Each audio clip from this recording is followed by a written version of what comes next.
Welcome back to the Cultural Hangover. Today we have some fun and interesting stories for you. Of course, as always, we have to talk about RFK Jr. at the airport talking about breastfeeding. Everyone's so angry about it. I don't get it. We're going to talk about that. Trump also acknowledged the feast of the Immaculate Conception, which is a huge deal.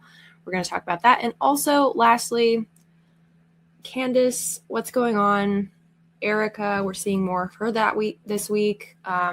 So much to talk about there. So get excited.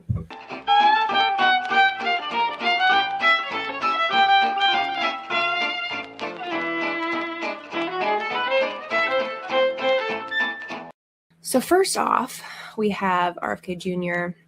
He spoke at the Ronald Reagan Airport, talking about making travel more friendly, more family friendly, which is amazing. And he weighed in on breastfeeding as part of that. Just spitting facts. Here's what he said.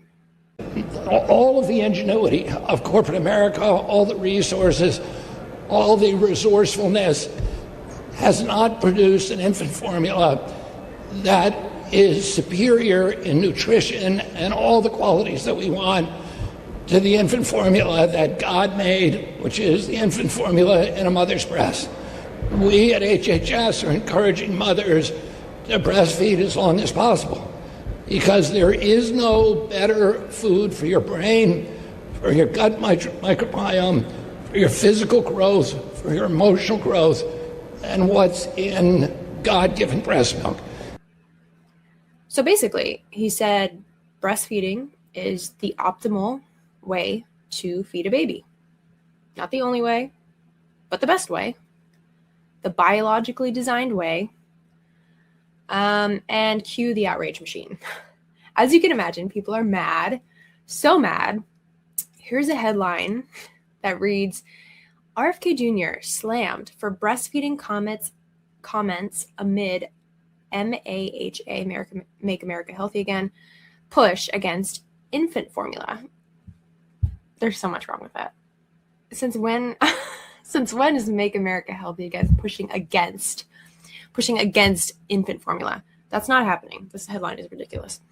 It goes on to say Health Secretary Robert F. Kennedy Jr.'s remarks sparked controversy as he talked about breastfeeding being better than infant formula. Wow, crazy. What a crazy thing to say, Bobby. How dare you speak the truth? Here's another one. It says RFK Jr. fearmongers on infant formula, shames mothers' options, including those with no other choice. I would love to see that clip if it's out there. Where is this clip of RFK Jr. fear-mongering and shaming moms who formula feed, specifically shaming the ones who physically cannot breastfeed? Too bad it doesn't exist because he never said that, at least not as far as I'm aware. It's just ridiculous. Another headline, 2 inept male Trump officials talk about nursing babies. Is there anything more Republican than a group of cis men talking about women's health? Well, you lost me at cis. Oh my gosh, did you just assume the gender of these men? These cis men? Maybe they aren't cis. How do you know? If one says he's a woman tomorrow, I bet you'll respect his opinion a little bit more. On chest feeding, probably, right? By the way, this author, Hafiz, I don't know if I'm saying that right, but he's also a man. So a man talking about a man who's talking about breastfeeding. It's so stupid, you guys. And people online, shocker, are acting like Bobby Kennedy declared war on formula. Here's a tweet from Lana Quest, aka Rosa Sparks. RFK Jr. talking about breastfeeding is just fucking gross. Make it stop. Hashtag Dems United.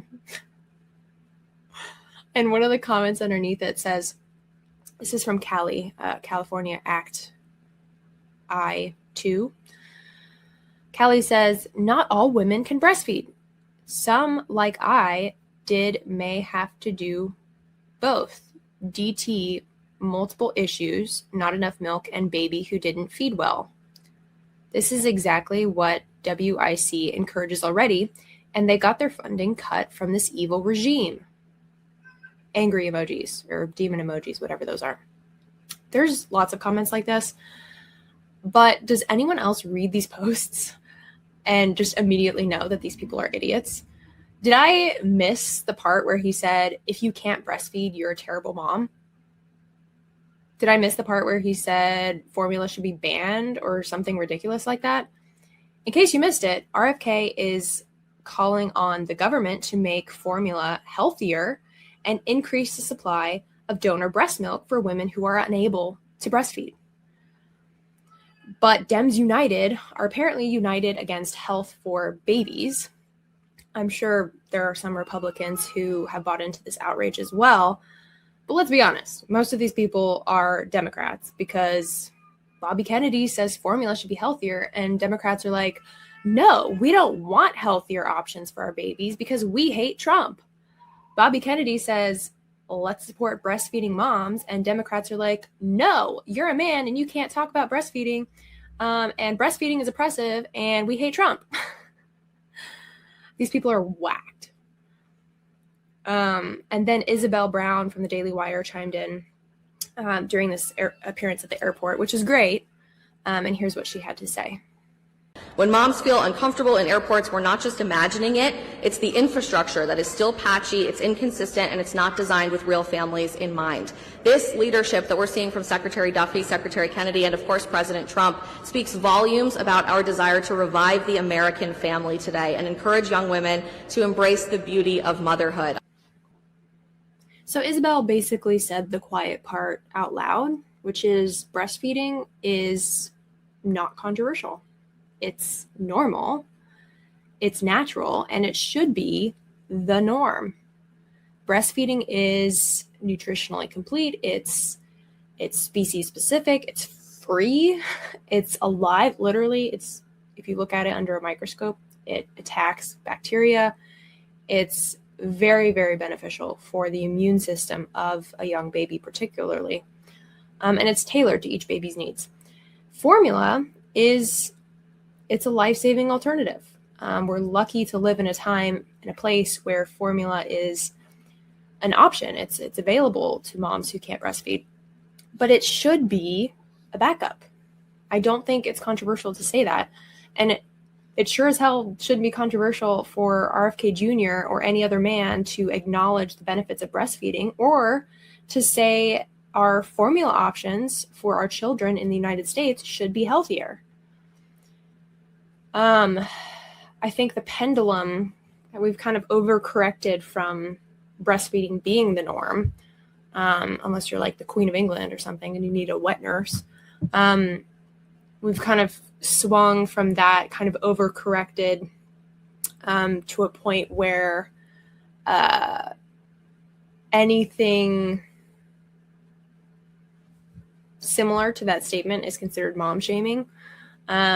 And now we're pretending that biology is optional and that formula is just as good as breast milk. Saying breast is best is not political. It's a biological fact. If RFK Jr., if his comments trigger anything, it should be the conversation about maternity leave.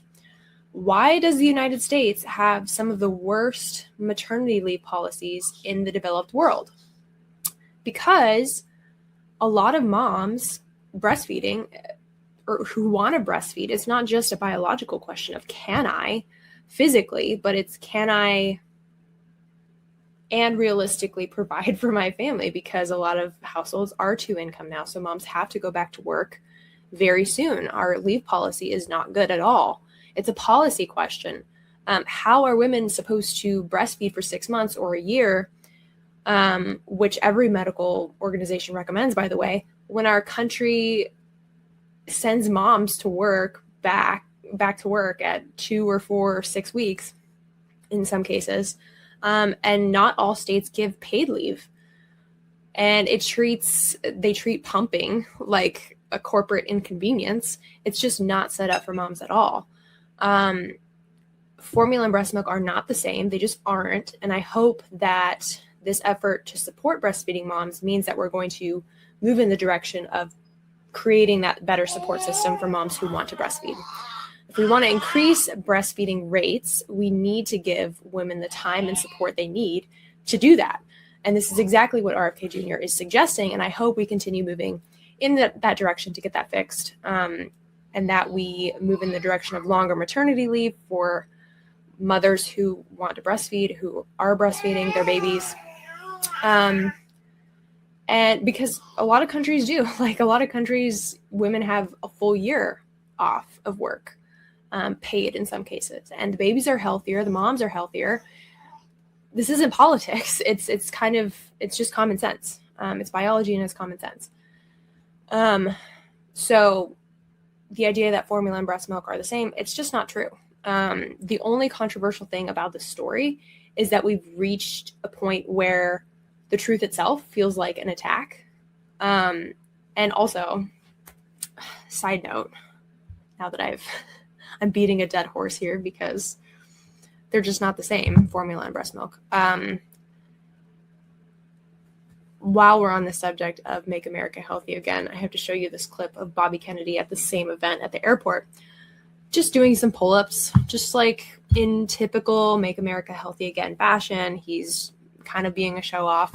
Here's that clip. Yes, sir. 1, 2, 3. Lightweight.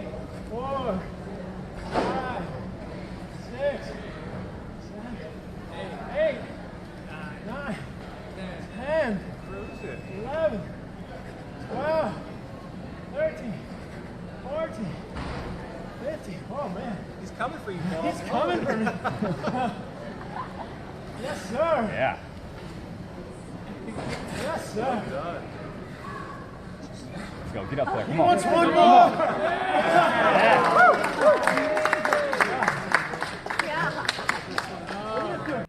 I love this.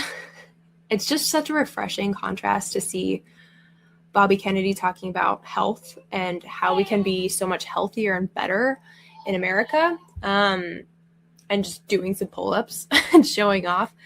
But no, Democrats say you must listen to the fat doctor who's quadruple boosted, who says formula fed is best. You know, like it doesn't matter if you don't want to breastfeed, just electively.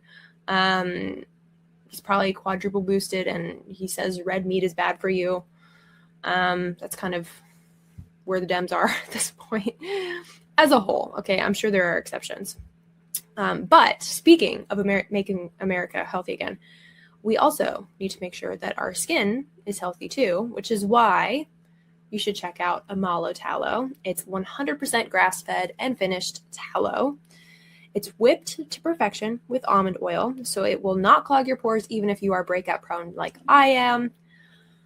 I've actually been using this since before tallow was cool and trendy like it is now.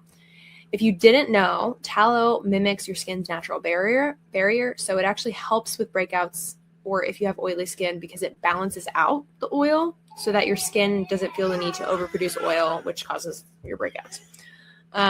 Their unscented is a classic. I started out with that one. I also use it on my 5-month-old because it's so gentle and I don't have to worry about any weird ingredients. But I also have come to love their scented options, which are made with natural essential oils.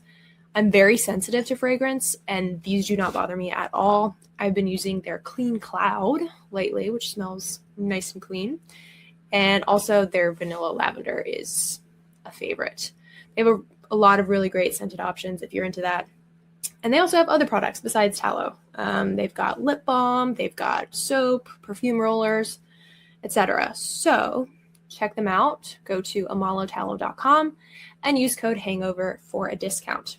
Great Christmas gift for anyone doing some last minute Christmas buys. You don't know what to get. You don't know what to get that one person in your family for Christmas. This is a good option.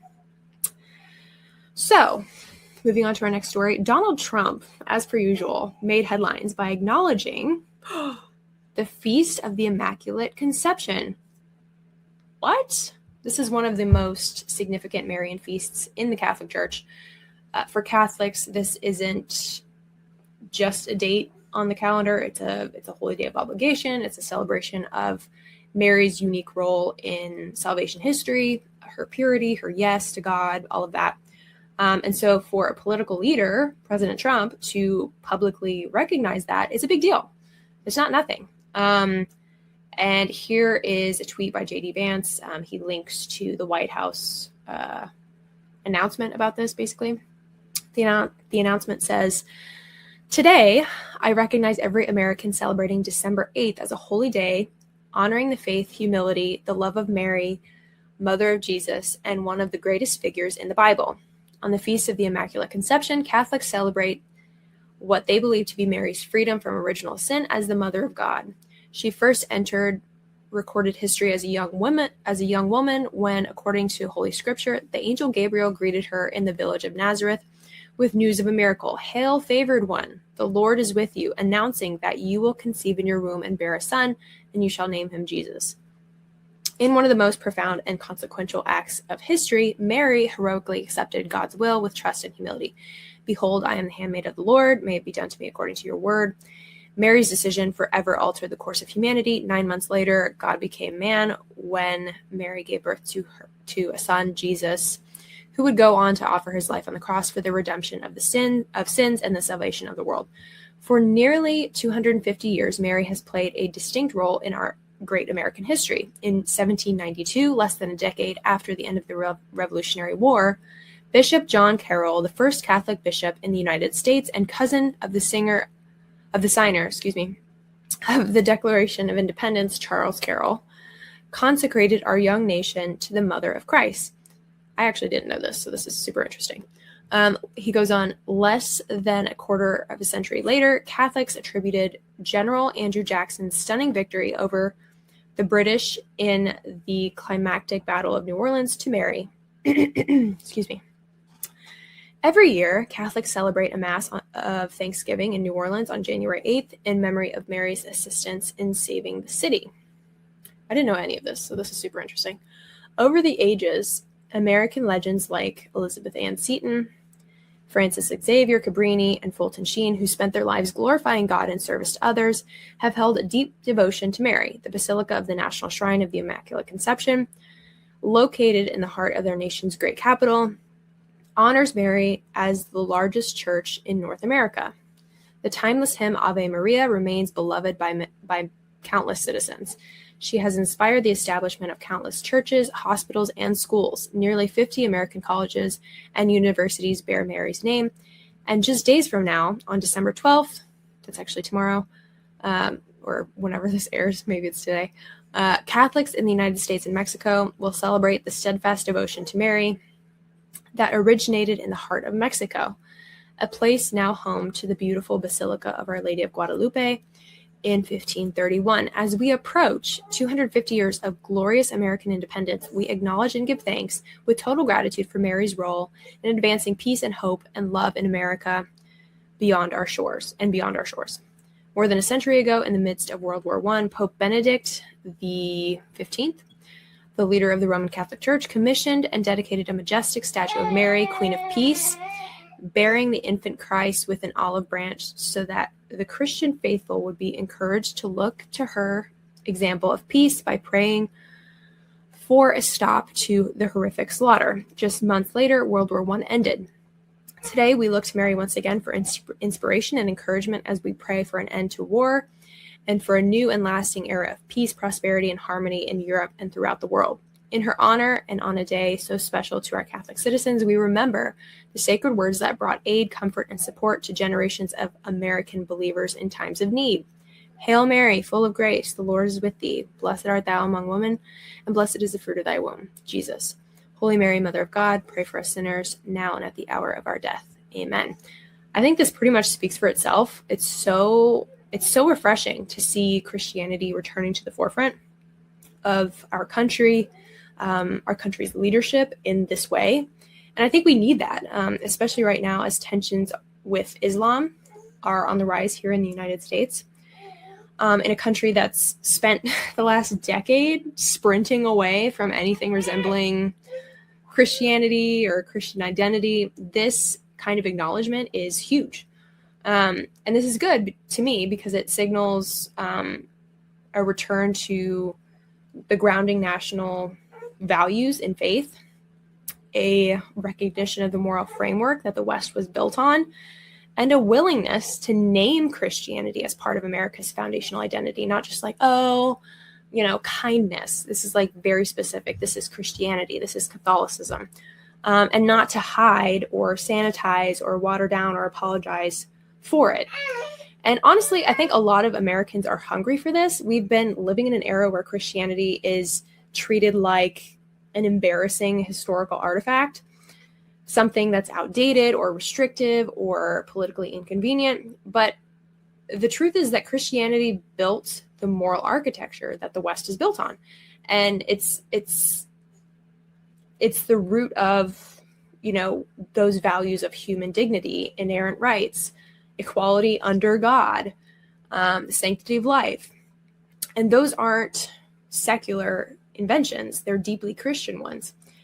And that's important right now because right now there's a spiritual vacuum in America, and vacuums never stay empty, especially with the rise of Marxist ideology, as we've seen, socialist ideas, looking at you, New York, and of course, as I mentioned earlier, Islam.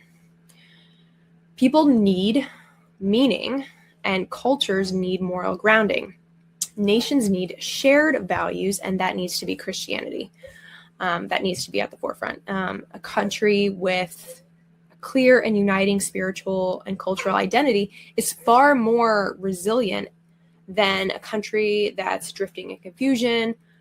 People are worshiping themselves or just acknowledging every religion. That's also dangerous in my opinion.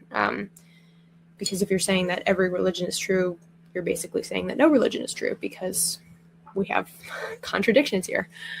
So when Trump publicly acknowledges a Catholic feast day, what he's doing is affirming that America does have cultural roots, that Christianity is allowed and encouraged in the public square, and not something to erase. It should actually be at the forefront. And that leadership can still reference God without being treated like they've broken some social taboo. And you don't have to be Catholic or agree with Trump on everything to understand why this is a good thing. All right, so next up we have to address the elephant in the room that has been trending.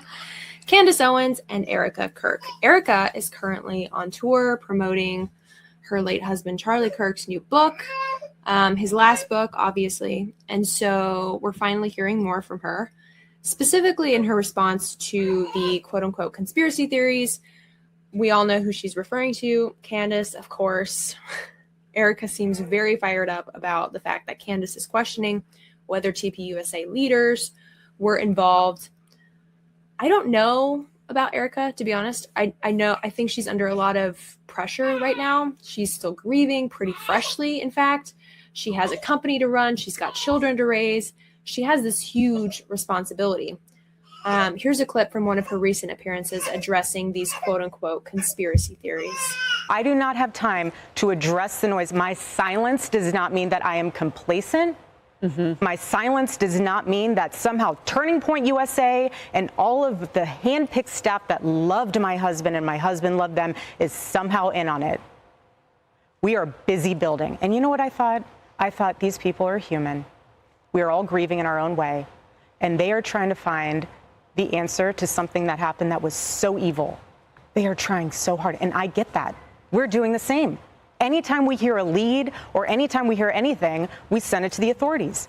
Please dig into this. No rock will be unturned.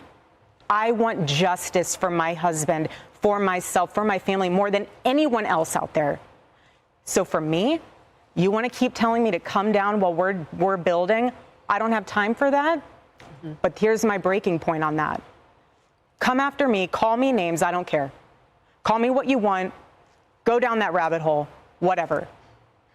But when you go after my family, my Turning Point USA family, my Charlie Kirk Show family, when you go after the people that I love and you're making hundreds and thousands of dollars every single episode going after the people that I love because somehow they're in on this, no.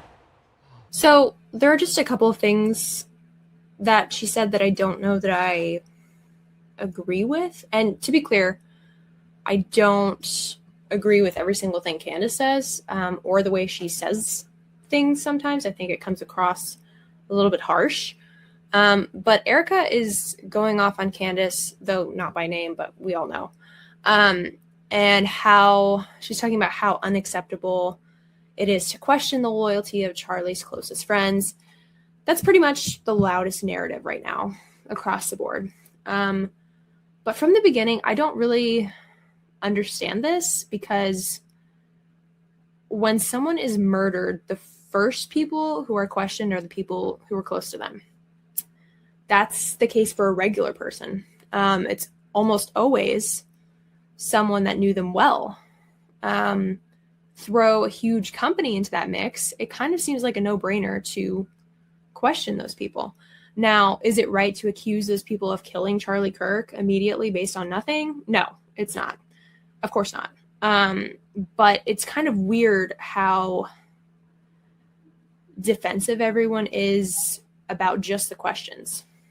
Like, we should assume that what some of these people went through, especially those who were with Charlie when he was killed, have gone through a traumatic experience. Everyone's grieving, right? And we should be sensitive to that.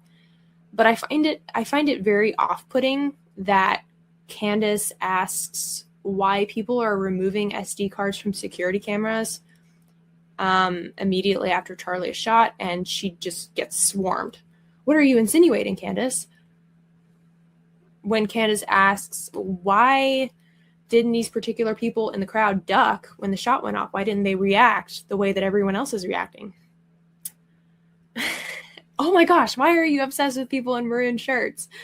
Candace asks why tpusa scouts would overrule the university's recommendation, venue recommendation, because of safety concerns with the outdoor venue. These are legitimate questions. And if Candace is right about the military somehow being involved in this, how would reporting leads to the authorities do anything? Are the authorities just going to turn themselves into themselves? If this was a deep state effort on some level, do you think they're going to let the FBI release that information to the public because they care so much about truth and justice? No, of course not. tpusa has raised millions of dollars since Charlie Kirk was assassinated. And maybe they're totally innocent, and this is the silver lining in his death, and his legacy carries on and continues to spread across college campuses. But I don't think that asking these questions undermines Charlie's discernment either, because that's a point we've been hearing a lot too. Well, if you question Charlie's friends, you're basically calling him stupid for trusting them. I don't think that's the case at all. And again, not only is it pretty standard to question someone's closest friends if they get murdered, people get betrayed sometimes. Like, this isn't new. No one is calling Caesar stupid for having a friend who betrayed him. No one is calling Jesus stupid because how could he have ever trusted Judas? Trusting people is a deeply human thing. Betraying someone also is a deeply human thing, because humans are flawed and sometimes we do bad things. And we, sometimes people betray people because human beings are selfish. We take advantage. And being betrayed by someone doesn't mean you're stupid. It's part of the human experience. We can't see the big picture all the time. We're not all knowing.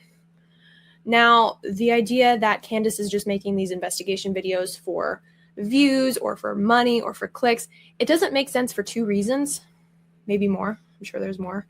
Number one, she was getting just as many, if not more, views doing her series on Brigitte Macron. Before Charlie was assassinated, she expressed interest in doing an Emmanuel Macron series, which I'm sure would have gotten similar views. She's talked to Harvey Weinstein. She's clearly had a lot to say about the Epstein files, the origins of psychology, et cetera, et cetera. So content and viewership and clicks is not a problem for her. Secondly, I'm sure Candace makes money every episode. Of course, she's a podcaster. That's how it works. She's got sponsorships. But again, the idea that she shouldn't make money doing the same thing she's been doing since she launched her own show, investigating basically, because she's somehow grifting off of Charlie's death. Meanwhile, tpusa is making millions of donations following his assassination. It just feels a little bit, the money thing just feels a little bit misplaced. So food for thought as this investigation continues and people are yelling at each other, Team Erika, Team Candace. It's not productive. Just be open-minded about the information you are getting, which, if we're being honest, is mostly just coming from Candace at this point. I haven't really heard any new information or evidence from anyone else lately. But maybe just separate the information from the person, if that's helpful. Like, okay, you don't like Candace. But I think most of us can agree that if Erika was asking these same questions, we'd probably be like, good point, Erika. Why did the scouts ignore the university's safety recommendations? That seems strange. Why did they take the SD cards out of the cameras immediately following the shot? That seems odd. Just look at the information and think for yourselves. And you don't have to agree, like, you don't have to take a stance on everything all the time. Maybe just listen, consider for yourself. And I think if we all do that, most of us can agree that there are still a lot of questions and question marks within this case. But that's all I have for you today. I hope you are staying warm. It is getting quite chilly here as we head into the week before Christmas. I don't know how December flew by so fast, you guys, but it's coming quickly. But I guess time flies when you're having fun. Anyway, stay awake, stay curious, and I will see you next time.